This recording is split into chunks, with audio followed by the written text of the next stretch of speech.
भाई खातिर रोता, एक औरत अपना पति खातिर रोता। ये कैसन माया बा। और देखिए बड़े भैया दीपक कुमार जी की तरफ से 100 रुपये से धमदान आशीर्वाद है। बहुत बहुत साधुवाद करती हूँ, लेकिन कहना वैसा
लास्ट लाइन में कहना है, इसके बाद फिर हमारे गुरुजी आएंगे।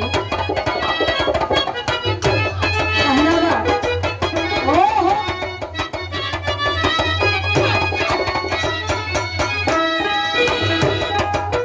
गंग के तिराना हम पहुंचाए के यनो चनना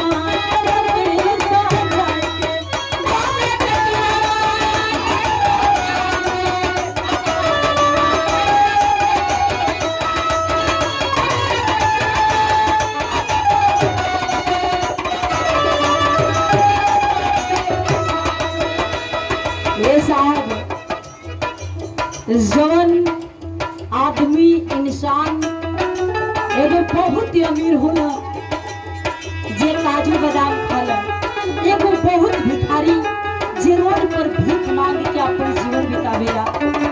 एक समय ऐसा आवेला कि वो स्मशान घाट पर जाके चिता पर जौने जनैया बहुत अमीर का लाश जरल रही, वही चिता पर ले जाके वो भिखारी का लाश जरावेला। तौना दिन औकात के पता चल जाला कि कितना बड़ा अमीर बा, कि कितना बड़ा गरीब बा। यहाँ केहू छोटा बड़ा ना बा साहब, सब एक समान बा। लेकिन कहरावा गंग के तिराना हम पहुंचाए के यमो चनना तलप साझाए के।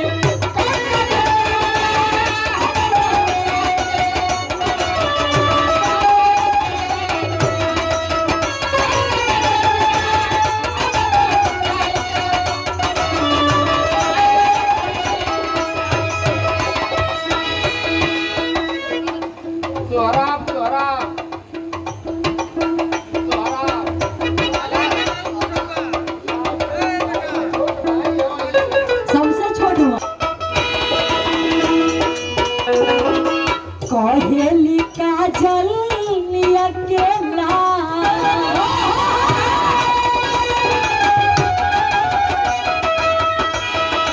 कहेली